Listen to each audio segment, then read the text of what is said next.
दरअसल बीजेपी की हर प्लानिंग सोच समझकर और ठोस होती है। इस बार 14 अप्रैल यानी अंबेडकर जयंती पर पीएम मोदी हिसार एयरपोर्ट का उद्घाटन करने पहुंच रहे हैं। दिलचस्प बात यह भी है कि हरियाणा के पहले एयरपोर्ट से पहली उड़ान अयोध्या जाएगी। मतलब बीजेपी और सरकार की राम जी और अंबेडकर जी में पूरी आस्था। इसका सियासी मतलब भी आसानी से समझा जा सकता है।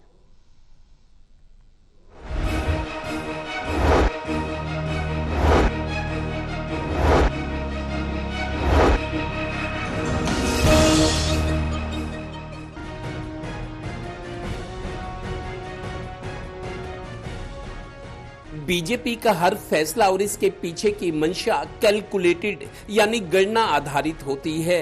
पीएम नरेंद्र मोदी के 4 महीने बाद फिर 14 अप्रैल को हरियाणा के दौरे पर सभी की नजरें लगी हैं। दरअसल 14 अप्रैल सोमवार को प्रधानमंत्री प्रदेश के पहले हिसार एयरपोर्ट का उद्घाटन करेंगे। पहली ही फ्लाइट हिसार से अयोध्या उड़ान भरेगी। हालांकि हिसार एयरपोर्ट को लेकर अयोध्या के राम मंदिर निर्माण की तरह ही विपक्ष यहां भी आपत्ति कर रहा है और सवाल उठा रहा है। हिसार एयरपोर्ट के उद्घाटन के अलावा पीएम यमुनानगर में 800 मेगावाट के पावर प्लांट का शिलान्यास भी करेंगे और एक रैली को संबोधित करेंगे, जिसके लिए 20,000 कुर्सियां लगाई जा रही हैं। ये हरियाणा के लोगों को पहला नेशनल एयरपोर्ट का जो सौगात है और बाबा भीमराव अम्बेडकर जी की जयंती का शुभ अवसर और देश के लोकप्रिय प्रधानमंत्री जी का आगमन, एक ही दिन में 2 स्थानों पर आगमन और हरियाणा को बड़ी सौगात मिलने वाली है।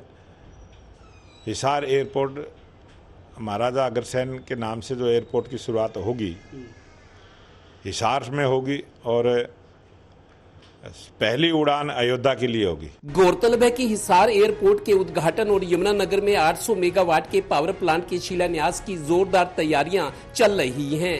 14 अप्रैल को डॉक्टर भीमराव अंबेडकर की जयंती है और हिसार एयरपोर्ट से पहली उड़ान अयोध्या के लिए, यानी राम जी और अंबेडकर जी की साधना और साधना ही फल देती है।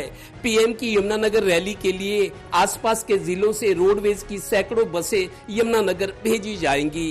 प्रशासन और पुलिस बड़े स्तर पर स्वागत और सुरक्षा की तैयारियों में लगे हुए हैं। कांग्रेस पार्टी ने 2013 में आपके चैनल के माध्यम से मैं लोगों को बताना चाहता हूं, ये एयरफील्ड से इसको डोमेस्टिक एयरपोर्ट बनवाया था। यूपीए सरकार थी दिल्ली में, यहाँ कांग्रेस पार्टी के हुड्डा साहब के नेतृत्व में सरकार थी। इन्होंने तो हमारा और दर्जा नीचे कर दिया एरोड्रम का, इन्होंने तो सत्यानाश कर दिया। उस वक्त एयरफील्ड से डीजीसीए ने, एयरपोर्ट अथॉरिटी ऑफ इंडिया ने हमसे जमीन मांगी थी 300 एकड़। अगर ये 300 एकड़ जमीन पे उस वक्त उस एयरपोर्ट बनवा लेते, 7,200 एकड़ जमीन नहीं खराब करनी थी। गौरतलब है कि सरकार 14 से 25 अप्रैल तक डॉक्टर अंबेडकर की जयंती पर पूरे देश में अलग अलग कार्यक्रम भी कर रही है ना सब कैलकुलेटेड। राम जी और अंबेडकर जी की साधना और को साधना। Haryana bureau, total news.